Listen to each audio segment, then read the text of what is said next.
Today I'm talking with Jim Edwards. Jim is with Graceway Church. It's a church in the Kansas City area.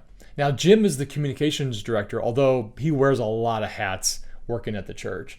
Well, today he explains what they did right after COVID hit and how they pivoted. And as a result of their pivot, they've seen a huge increase in their online traffic. And so I'm excited for you to hear what Jim has to say. Check this out. Well, hey, Jim, thanks for joining us today. Glad to have you. Oh, I love being here. Thank you so much. Yeah. So share with me a little bit about what you get to oversee and do at the church, all the hats you wear. Yeah. So my proper name would be the communications director, right? But that's going to handle anything from, our print material, our website, any kind of marketing or advertising we're doing.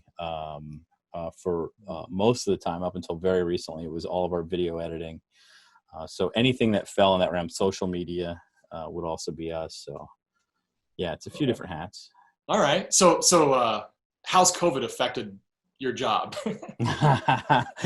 Well, it was crazy in the beginning, so we got the order that we were going to stop services on March 15th. And so we immediately started to work out, how do we do this online? And we've been streaming since, 2011, I think. So, we were prepped for that. It was just a different procedure. So most of my job immediately transferred into editing the services each week. So, that was a big chunk of the time was now taking all these individual segments, whether it was worship being recorded on Tuesday or the sermon on Monday, and then the host moments, and kind of putting it all together into one package each week. So that was the first initial change that happened. But, then it was like, how do we begin to reach people and not just sustain where we were? And so on the marketing side, I really began to look at, how do we push this, right? So for so long in church marketing, it's come to this event, come to Easter, right? Easter's a big one, right? And it's all prep to that event, and suddenly you don't have the event anymore. So I felt it seemed really difficult to try to get you to watch something on social media that said you should turn on your TV on Sunday morning at 9 a.m. When there's nothing prompting you through the process to get to that spot on Sunday at 9 a.m., right? So it seemed very disconnected between a Wednesday ad telling you to watch us and then Sunday you remembering to make coffee and sit down on your couch. So I started to look at it in the reverse order and said, well, what if we didn't really push it until after it was over? And then, so literally Sunday afternoon, the advertising wheel spins up and we start pushing it the rest of the week. And that was a huge shift for us, and really has gained some massive amount of traction, because now everything is perfectly set the way you want it, right? All of your copy perfectly fits the message because you know what he said, and you can begin to then target segments and based on what he talked about. Right now we're going through a series called Taste and See, and excuse me, and it's looking at different foods throughout the Bible. And so this week was on fishing and fish. So, all of our ads targeted people who like fishing or who talk about fish, right? So we can kind of segment that. The week before was wine. Well, that one got a huge response, it's a huge market there. So we could kind of segment that and kind of personalize it into areas people were already talking about. That's really smart. So you basically, you don't lead up to, right, you promo after the fact, huh? Yeah, and then your call to action at that point is click the button. Just click the button, and you can watch it. Watch right now. Yeah. Huh? That's really smart. So you made that. When did you make that shift? We made it badly in mid-April, which I don't think we were doing a very good job, right? And then we've kind of perfected it as we've gone along. And in the case of Facebook ads, we really started to look at the areas each week. I mean, we just did these huge swaps, said one that just targeted Europe, another one that just targeted the East Coast, another one just targeted the West Coast. And then we would start to kind of break it down and be like, oh, well, these are hot spots. These work really well. And so start to kind of focus in on those. And at about that same time, we started to do the same thing with our Spanish services. So we have pretty large congregant members that are Spanish speakers. So we had a video of that service every single week. So we started pushing that toward Central America, Mexico, and then areas of the United States that have a heavier Spanish speakers. And that's taken off. I mean, it just had a huge reaction. Now, some of that is our previous lead pastor was pretty well known in that area, but the guy who teaches that class is not as much known, but it's taken off really, really well. So matter of time before he gets known. Yeah, exactly. So that's really smart how you did that with your weekend services. Have you made any shifts to how you're doing ministry online these days? Instead of meeting at the church for Financial Peace University or some other type of maybe an addiction, celebrate recovery kind of thing, are you shifting now to include online in that discussion? Yeah. So one of the first things we did is I also act. I didn't mention this, but I also act as the director of IT, which is how I really started in church. Yeah, I'll just add that in there. It's fine. So one of the first things we looked at was how can we set up our small groups, which is really how all of our ministries operate, right? So if it's not a main service, it is a small group.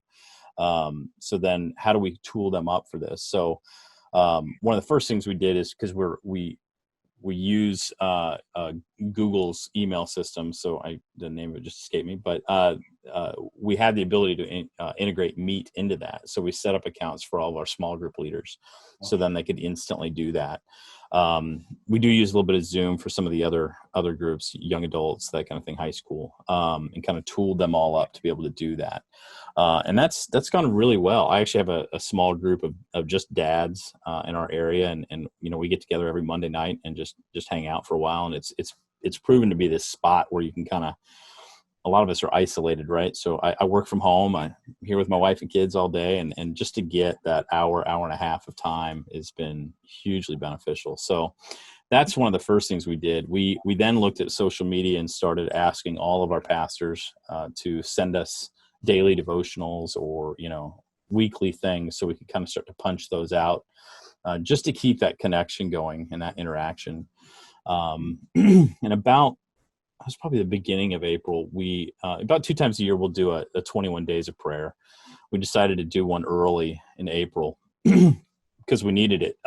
So it's a good time to do that. So we kind of set some daily devotionals to go out and gave people an opportunity to pray. And so it's just kind of tooling up all that stuff. I still think, if I'm honest, we have a long way to go with that. I don't think we've figured it all out by any means, but it's such a cultural shift that there's a lot of opportunity here. You're right. Yeah. I mean, it not only is it a cultural shift just for the church to figure out how to do this, but for people to respond.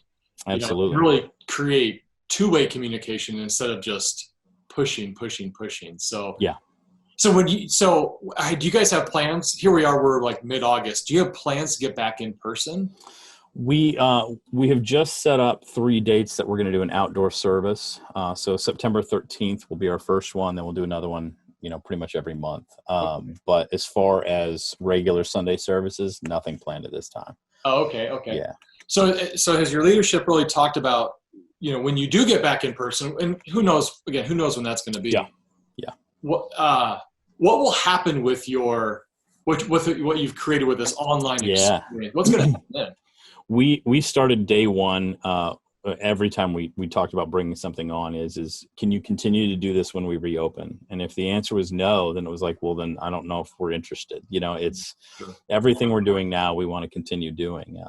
Even the format of our services, right? So, we dropped down to 1 song before the message because that's what people really were after. That's what you advertised towards. So we shrunk that time. We wanted to get it as close to 10 minutes in from the start to when the sermon starts.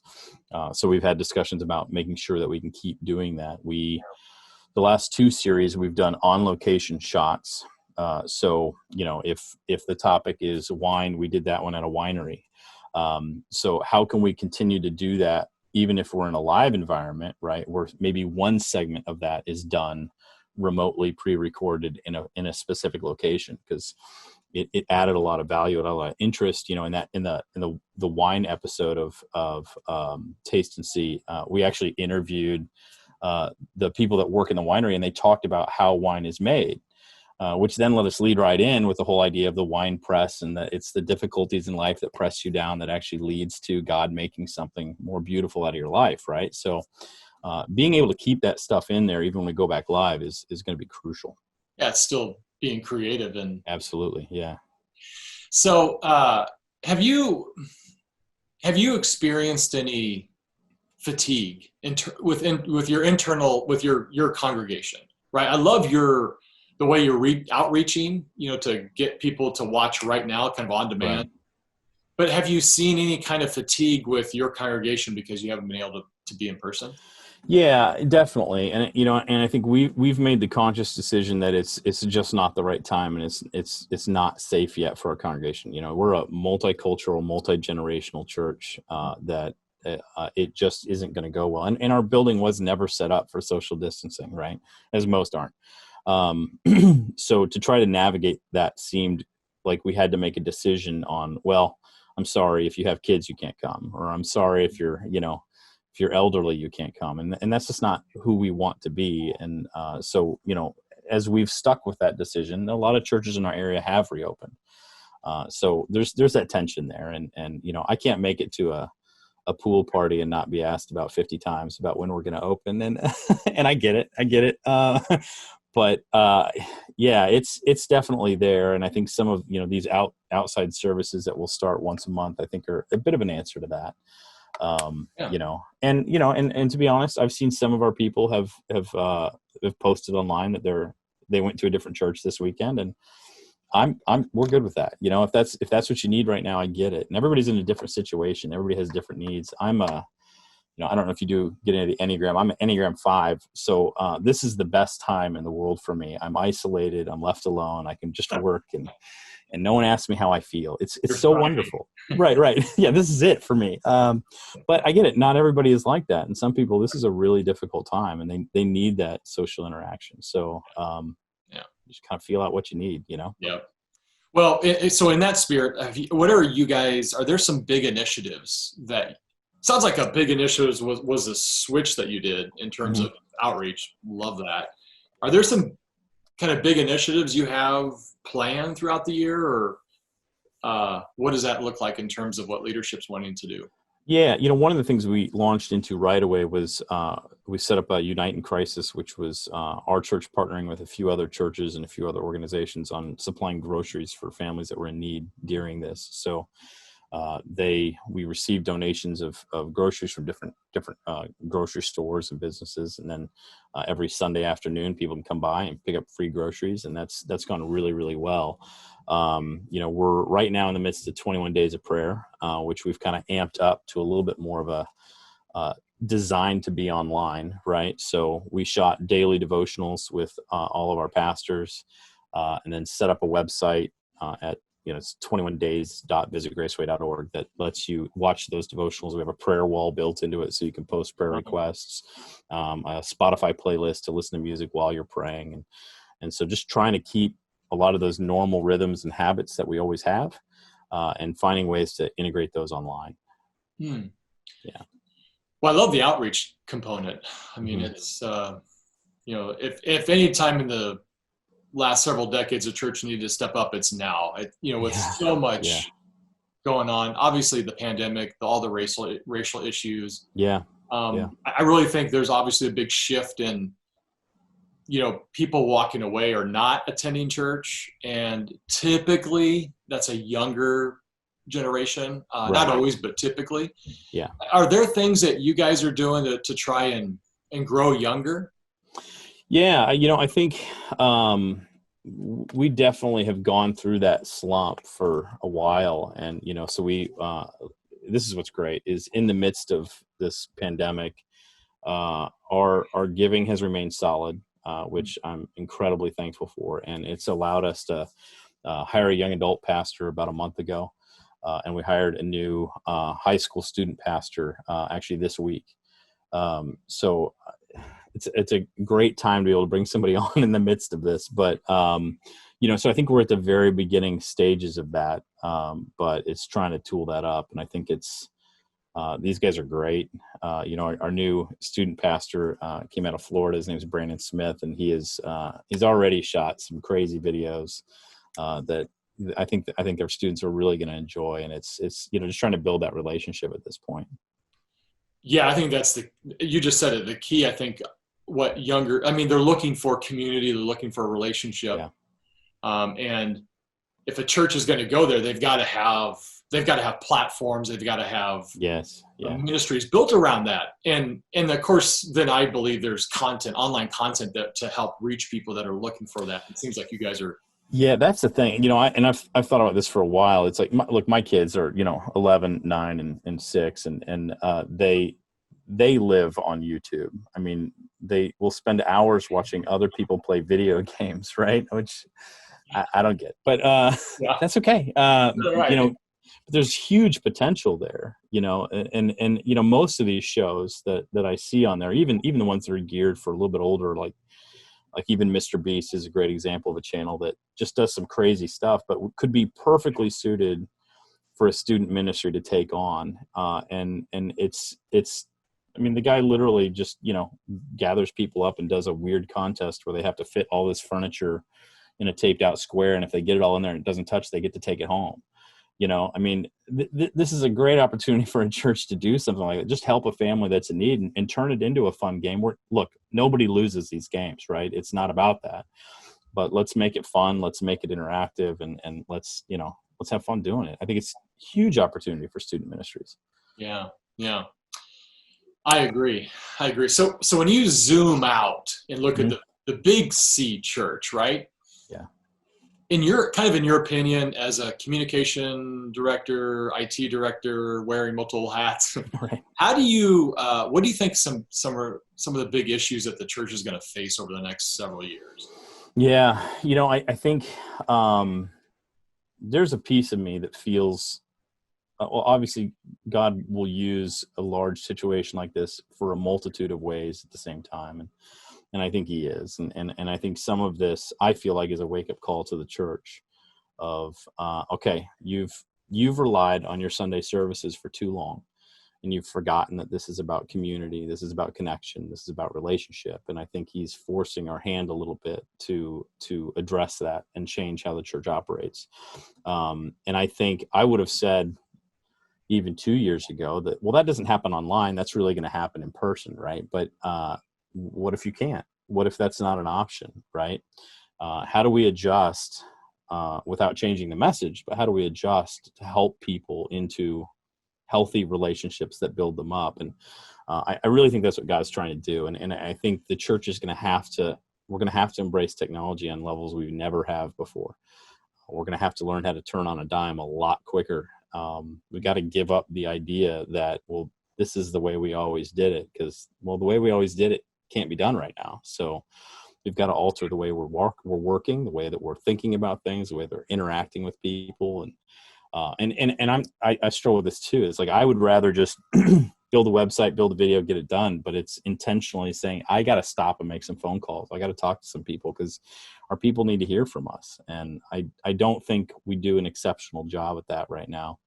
But I think that's something we got to work on. We got to build the personal relationship while embracing technology to help other people connect. We took our growth track, which is our kind of a assimilation system, and built the entire thing online.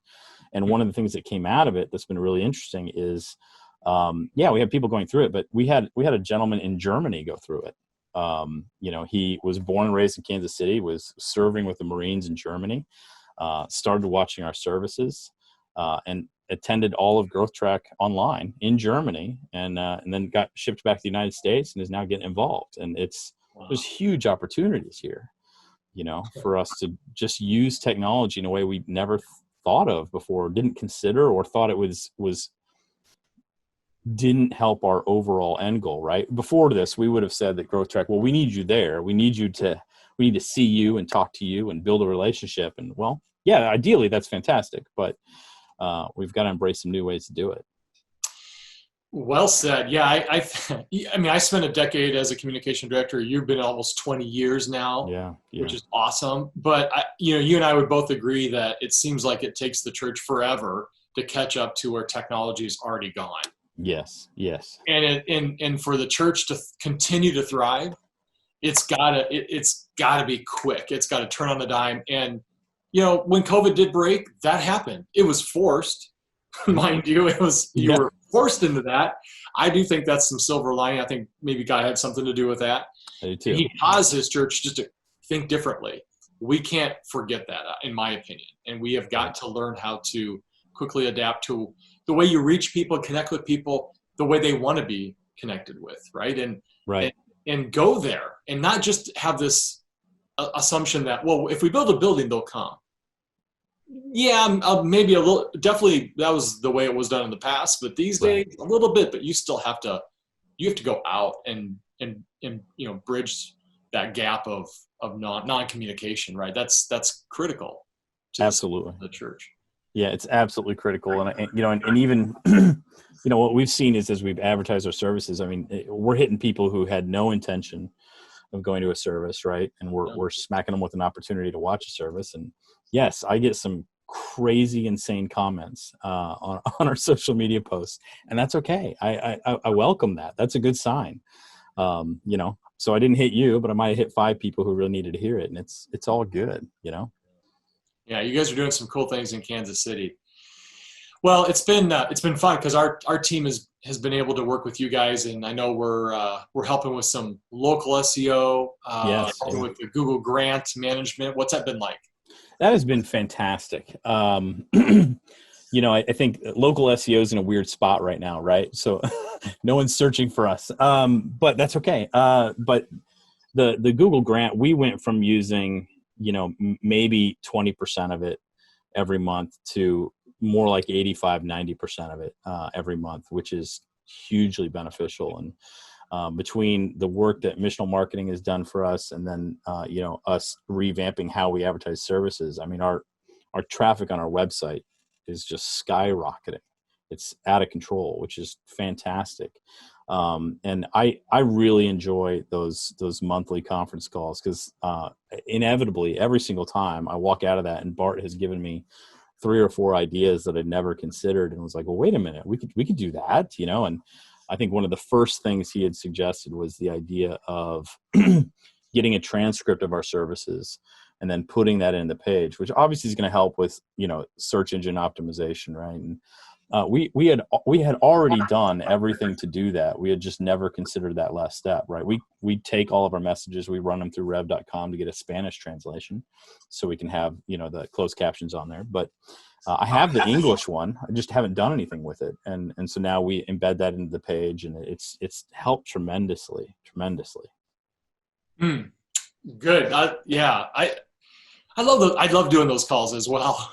Yeah, they're My fun. car does. I do the same thing. And what's fun is we're just learning what other churches are. We know, obviously we know a lot about SEO. I mean, that's where Sure. we've decided to go deep and learn that, so that we could educate and equip and say, hey, Jim, take the transcript, add that to there. You're going to boost your quality score Yeah. up and all that kind of stuff. Stuff you'd be like, oh, okay, yeah, it makes sense. Yeah.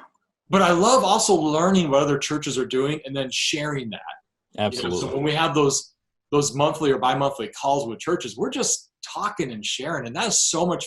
We're in this together, in my opinion. Yeah. We're the church, and we have one mission, right? We're not all individually going after, we have to be collectively going after that family unit, right? Absolutely. That single person that's far from God, and they think there's no hope and there's no answers. And we want to know there is a lot of hope, a lot of answers. And you guys are doing it right.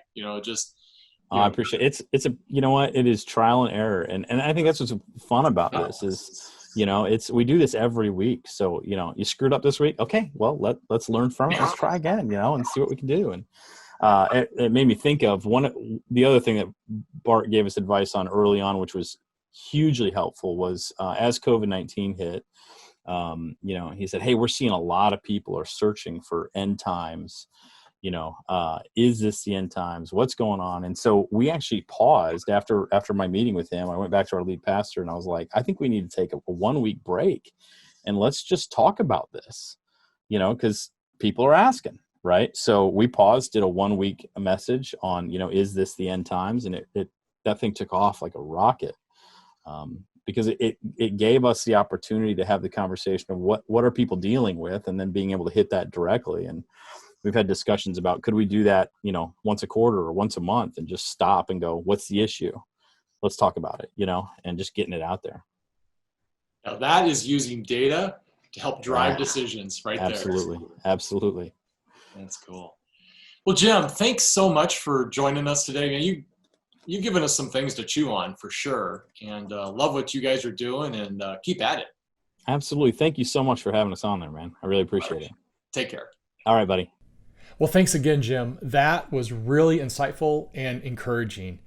I really like how they have switched to promote the message that already happened, allowing people after the fact to watch on demand and not have to remember to come and join them on Sunday morning at 9 o'clock. That's really, really good stuff. That reminds me of a couple things that you really want to take advantage of. One of them you probably are. It's Facebook advertising. And of course, you know everything about Facebook advertising. It's fairly easy to do. Our team does a lot of Facebook campaigns for churches, and we'd be more than happy to help you out. But there's another product that comes to mind that I think is actually maybe better suited for this, and that's Google Display Network. So you can use Google to display advertising on different websites, different apps, different games, still geo-target around your area. But the cool thing that we've learned about Google Display Network is it almost always reaches a younger audience, and it's very much split between male and female. Where Facebook tends to reach an older audience and it's more dominated with female, Display Network, younger audience, and a more equal split. And so not everybody's on Facebook, right? We know this, but everybody's online. And so take advantage of the Google Display Network to promote not only your sermons that are coming up on Sunday or maybe after the fact, like what Jim's doing, but also use it to promote different things, felt need things that you might want to talk about, how to overcome addiction, like addiction support ministries you might have, or marriage support ministries, certainly finances, but people that are struggling with grief, anxiety, and fear. You can use display network ads to let people know what you have to offer them and drive them to your website. And so if you want any help with that, we're here to serve you. Just reach out, and we'd love to talk with you about that and explain how you can use those two tools to really grow your online ministry. Thanks for tuning in. Until next time, God bless.